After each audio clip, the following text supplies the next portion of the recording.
All right, welcome to another episode of Volume Therapy. This is episode number 2. Mike, Woo! how you doing today? Hey, I'm groovy. Had a good day. It's really cold where I'm at. So, Yeah, it's cold here in northern Indiana, and you're more north than I am in Wisconsin. So it's I can probably the imagine. same temperature, I think. It's like -2 or something like that right now. So I went out and worked and forgot my winter coat and felt like an idiot. So I was very cold. A frozen idiot. At one point, my hair was still wet and it froze solid. So that was cool. Like a frozen hair helmet, like the Dude, like the I freaking had a freaking like unbreakable ice, like the freeze miser, like his hair. Yeah, I could have been like a cartoon character. So, hey, I want to thank everybody so far for supporting Volume Therapy. We're brand new, just trying to get things off the ground, trying to get off the launch pad, and we appreciate all your encouragement. And hopefully you enjoy this as we go forward. I think we are on every major podcast platform at this point. Obviously, you can catch us on YouTube, and we also are on Spotify. Spotify, right? Yeah. And Apple. Yeah, other podcast place too. Wherever all the cool kids are, we followed suit. That's where we're at. So please like and subscribe and support us. Send cash, well hidden in envelopes. There'll be an address down below. I'm kidding. There won't be an address, but there will be a link right below somewhere here, or maybe even on the video, where you can find us. We have a link tree now that you click on that. It'll let you know every single place where you can find us. All of our socials. We're on every single social. Please find us on all those: Instagram, Threads, X, Facebook, TikTok, all of it. Find us there. Follow us there. Let all your friends know. I think we're talking about Stryper's latest album today. We are. I'm kind of excited to talk about this one. There it is. There's the cover. Mike's got that. When We Were Kings. Yeah. New record. I got introduced to Stryper when a buddy of mine handed me in high school a blue cassette that had nothing written on it. He goes, "Here, go listen to this." And I'm like, "Oh, these guys are awesome," because I was into all the same stuff everybody else was into at the time. Dio, Maiden, Sabbath, all that kind of stuff. I thought, geez, these guys are really good. And it turned out that it was the first EP that he had recorded on a cassette to give to me. And that was my introduction to Stryper. So I've been a fan from the very, very beginning. And there was a point in time where I lost interest, and it's been a long ride back to being interested again. Now, that doesn't mean I don't respect them. Doesn't mean I don't think they're great. I just, you find other interests. They broke up for a long time too. So, and then they came back with that Reborn album, and I don't know if you heard it, but that could put you off your game there a little bit. That was not for me. I think there's one song on there that I liked, and I think that took a couple listens to actually like it, and I had to force myself to be a nice guy and give it one more chance. And you know what? They're a great band. I've seen them live a few times. Saw them live back in the 80s in Spokane with Bloodgood, and it was an amazing show. Both bands were really, really good. Stryper can play, they can sing, but I'm not one of those guys that thinks that everything they do is gold. And I don't understand people that are like that. No, me neither. I'm a huge Iron Maiden fan, and not everything they do is gold. And I love Judas Priest. Rob Halford is probably the greatest heavy metal singer of all time. I would agree. Yeah. There's some good songs, and then there's some stuff that's boring. It's just the way it is. Stryper. What do you think of this? Here's the weird thing is I remember you telling me that you were like, it's okay, or whatever. So, your response when it very first came out was that it didn't knock your hat in the crick, as the good old boys say. I listened to this 5 times for this. Yeah. Okay. And I gotta say that I think you can hear the fact that Michael Sweet is a great songwriter, and he knows how to write hooks, and he's very, vocals. The vocals seem to be bringing back some of the old school feel with the harmonies and stuff. And so there's times where you're like, yeah, that sounds like Stryper. It's a little bit lower now vocally. He's not singing up there like Styx. You know what I mean? Like, it's a little bit different, but that's okay. And then they got Perry. I think my favorite thing on the album is some of the bass lines. I really like some of the bass lines. And you know what? I was not a fan of his old band. Oh, no. Why would anybody listen to this? At all. I mean, like... No, it wasn't for me. But you know what? I think he seems to fit the band, and I really like the stuff he's doing. I like him. I like him in Stryper. I got to admit that. Yeah. I think my favorite thing on this album is I like the drum mix. I like that it's dry. The drums sound amazing, don't they? Yeah, but it's fat. Like every drum is big and fat. I like that. The guitar tone is, it's right up your nose. It's just right there, man. Just and you can't complain about the fact that the riffs are all crunchy.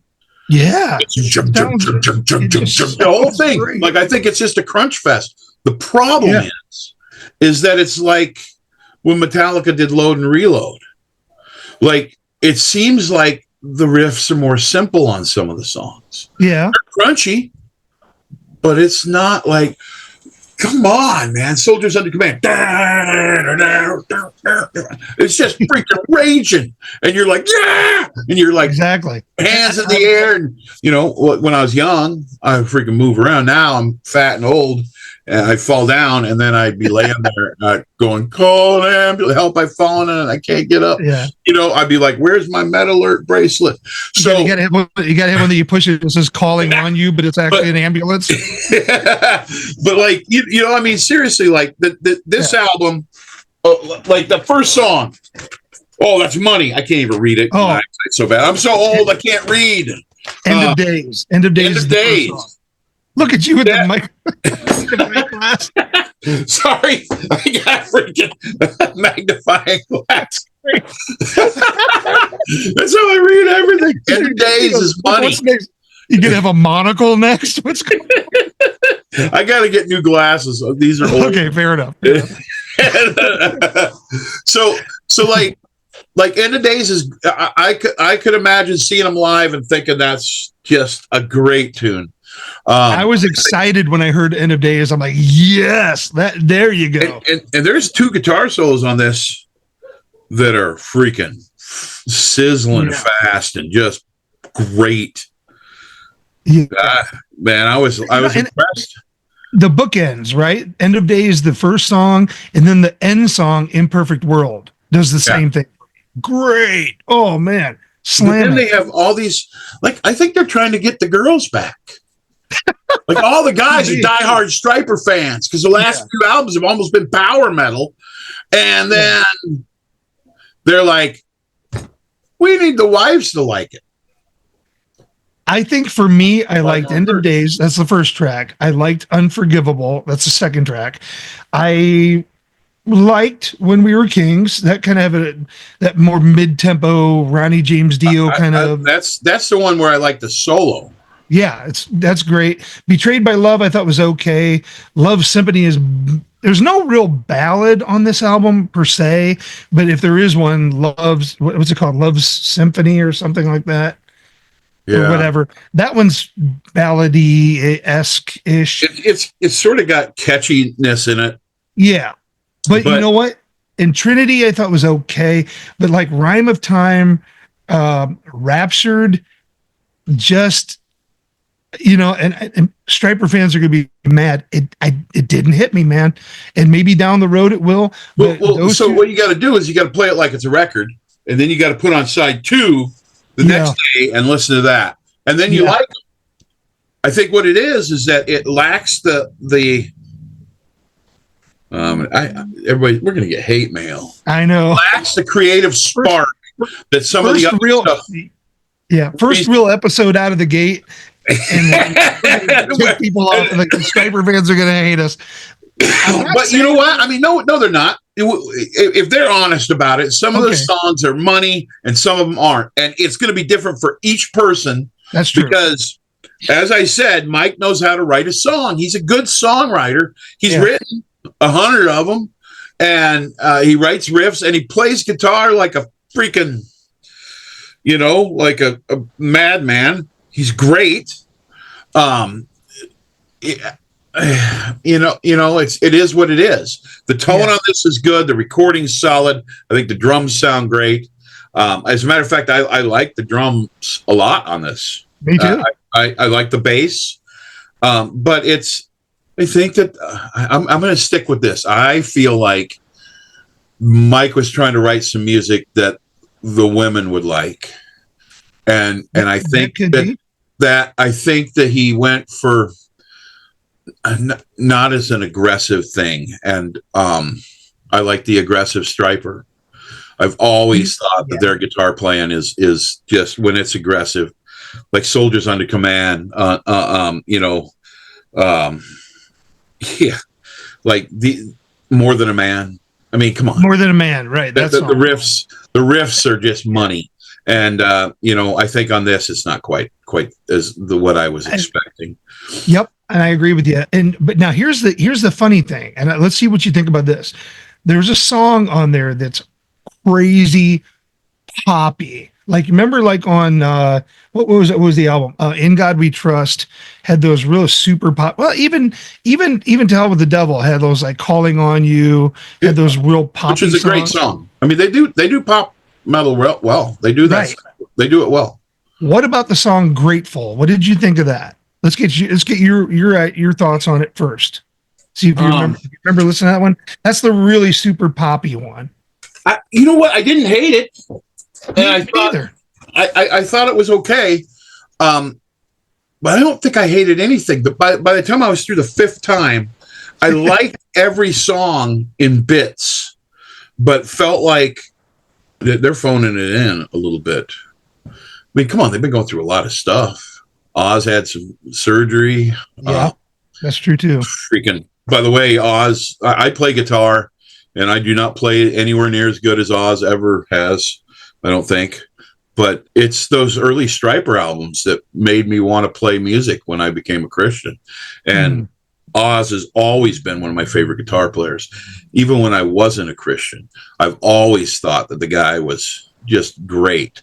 And, people can say what they want about this band. They're lying.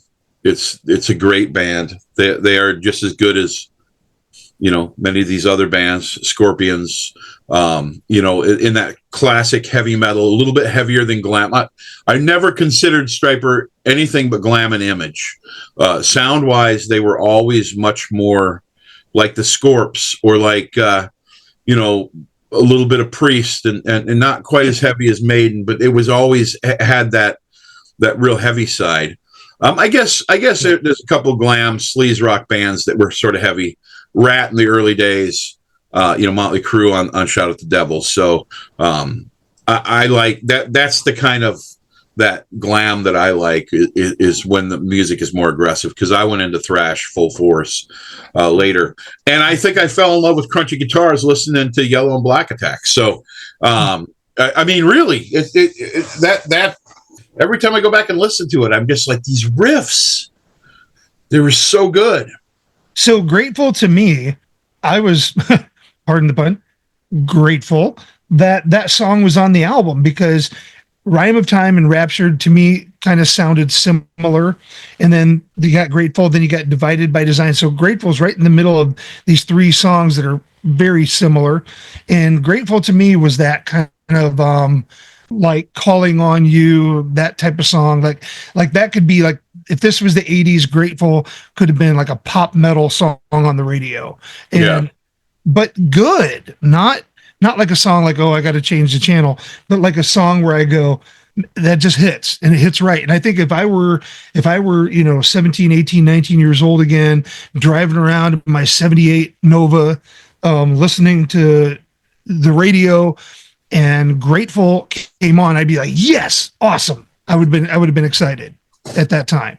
And so to me, it took me back to that place. So I really liked that song. And then Divided by Design came on, and I should have loved it, and I didn't for whatever reason. Now, Yeah, that song didn't hit me well at all. No. I think some of the songs just they grow on you. I think that you know, and I got friends that were like, I'm not buying that album. I heard a couple songs, they weren't it for me. And other people are like, this is my favorite Stryper album. Yeah. And they got the freaking steak knife out coming at you. If you're not, if you're I like, saw where Michael Sweet himself said he thinks this is the best Stryper album ever. I mean, he says that with everyone. He says that about Reborn. Game, right? We can't listen to Mike. Mike loves his own music because he has to, because he's putting himself out there. That's part of him. Those are his kids. He probably grew up listening to Kiss, because that was Kiss. Every album is the best album we've ever done. And then I think what it is you fall in love with the new songs. Well, true. Yeah, absolutely. You're like, these rock, and you're listening to them when it's coming together, and you're like that's really that's the way it is. So, then, as I said, I don't know. Do you have a rating of what you would give this album out of? What 10? I would give it? Are we doing like a 5-star rating? Is that 10? A number out of 10. Out of 10. Because I was thinking 6.5, because it's not my favorite, but it's not bad. Yeah, I'd probably go 7 out of 10, and I'm not. I might go 7. But I because sonically, that's what saves this record. Now that is sounds. I'm in love with the drummer. I mean, not like that, you know. Well, the drums sound great. The bass guitar is big, full, and rich sounding. The guitars are right there present. And one of the things, like, you don't have to fight to hear what the guitars are doing. No, everything's like in my work van. Yeah. I got a really nice work van. It was new this past year. But I hit a deer Friday, so it's not so new looking anymore. Oh. Still has fur hanging off the bumper. And it's below 0, and I am not going out there and freezing my hands off to try to pull tufts of fur out. I'm going to wait until it's warm. But if you do. And I killed Bambi.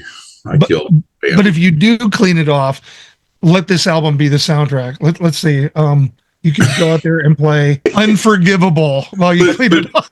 But my whole point was that it sounded great in my van. Yeah. Bass and I had it cranked all the way, and I was just like, yeah. And I'm trying to sing along, and I can't hit the high notes at all. You know, so I'm singing the low harmony. Oh, like Johnny. I got it. You go out there and clean up your van. Clean out your van and let Raptured be the soundtrack. So the deer's been. It was freaking mangled.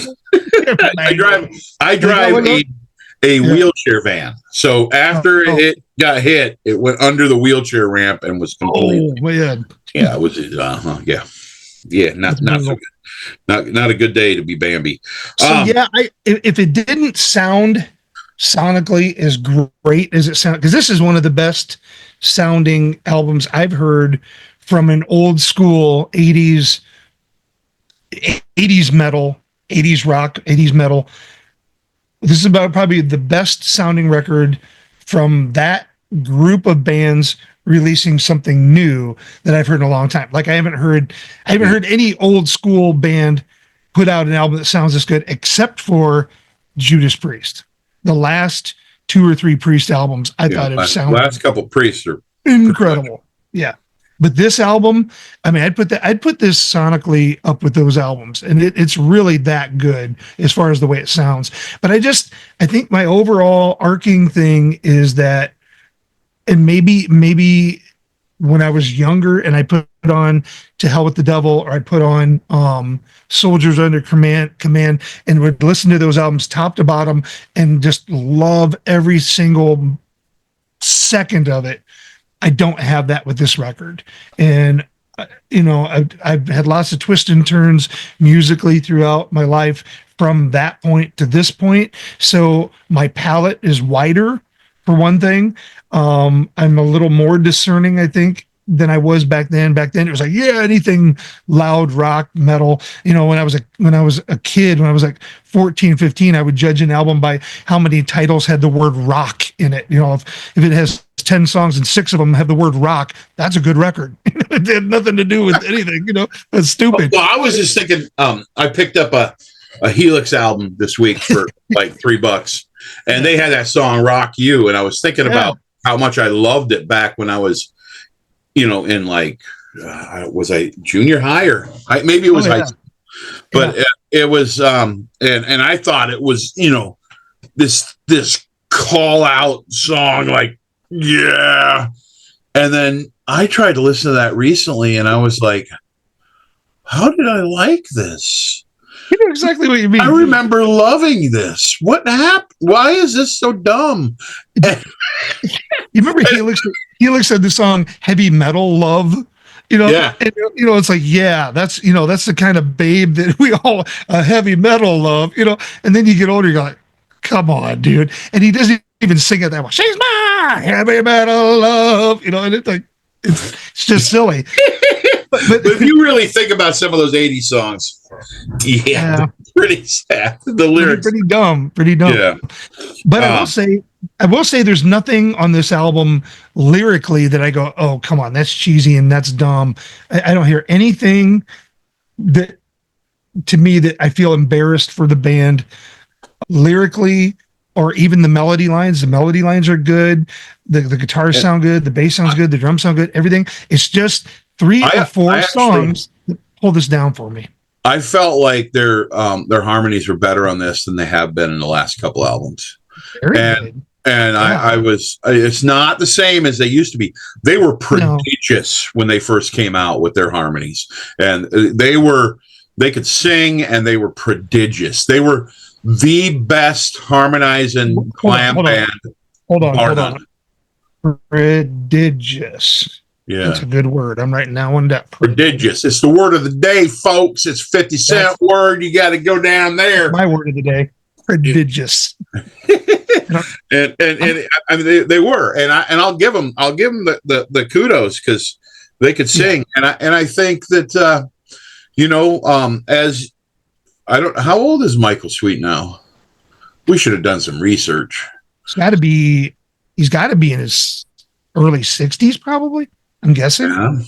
Yeah. Okay, now I got to look it up. Doggone it. Keep talking. Well, my thought is that his voice has suffered a little bit, and they are singing a little lower than they used to, and so I don't think that the vocals sparkle as much. But I really felt like the singing on this was very well done with the harmonies and stuff, and so. I think that that's just the problem of a lot of these bands. And I think that Mike and crew are keeping it cool. They're just doing what they can do, doing the best they can. I don't think there's any. He's 61 years old. 61. So born July 4th of 1963. And he looked the coolest in his life when he had the eye patch. I'm just saying, because I was like, now that's a freaking rock and roll guy. I wish so bad he would have grown a beard at that time. Just a freaking dressed like a pirate. Absolutely. Puffy shirt. Yeah, a puffy yellow shirt. Yellow shirt with a black and yellow hook on one hand, and play the guitar. Freaking but seriously, I really. Hey, you know what we should do? We should let this episode marinate for a while, and maybe try to send him links to it, and maybe he'll watch it, and then we get him on here and we just argue with him about those 3 songs. First off, I think Mike's a great guy. I did meet him once, and he was probably on his best behavior because it was like a show thing, but. Dude's a great dude. I really think he is. And I've noticed over about the past 5 or 6 years, whenever they quote him on those metal pages, they think they know everything, kind of like what we're doing. They always misquote him. They twist what he says, or they try really hard to make him look like a complete D-bag. And when I hear what he's saying, I'm like, no, I get what he's saying, and he's not saying anything bad. I think he says a lot. Like I saw recently how a guy that used to love Stryper, who has, I think he sort of stepped away from the faith. Probably the word is deconstructed, and he doesn't like Stryper because Mike's sort of said some things that are right wing politically. I think that probably, I don't know. What do I know? I think that you don't even, like me and you, we don't even understand what it means to be popular, much less have like a million people that listen to your music. I mean, he went how many times platinum with To Hell with the Devil? Like there's millions of people that listen to Stryper. They were on MTV, they were everywhere. So I would love for my band just to go aluminum. You know, like if my band went whatever that thing is that you wrap the piece of gum in, if my band went that thing, I'd be happy with that. So we are running out of time. So let's call it. Well, my rating for this, I'm going to say I would rate this album, 6.5 to a 7. I'm going to say 7 only because the production is that good. Okay. I tend to agree. I think you bring up the production and I go, yeah, I loved it. I found myself really liking to turn it up loud. And guys, if you haven't listened to the new Stryper loud, it sounds great. It is freaking right on. And if you guys disagree with what we have to say, if you think that I'm a big old fat meathead, I'm okay with that. You can make fun of me all you want. Like you said, I want to hear what you guys out there think about Stryper's When We Were Kings album. What do you think? Say it. Yeah. Tell us why. Tell us why, though, because we told you why. We told you why we think what we think. You tell us that we're right or we're wrong, but you tell us why. Why are we right or why are we wrong? What are your thoughts? Yeah, that's what I think that's a good idea. I would love to hear that. And, I want to thank you guys for listening. Please like and subscribe. Please support us. We're going to talk smack about everybody we can. If you got an idea of somebody you want us to listen to that maybe we haven't heard, or an old classic album you want to hear our viewpoints on, we would love to talk about it. So there you have it. That's our opinion. And our opinions are the best, just so you know. Well, kidding. Except for when he disagrees, then he's over here probably this time. Except for when he disagrees. Yeah. Exactly. So that's our thoughts on Stryper's When We Were Kings album. Thanks a lot for checking in. And we're going to have episode number 3 coming at you shortly. Thanks for checking us out. Peace.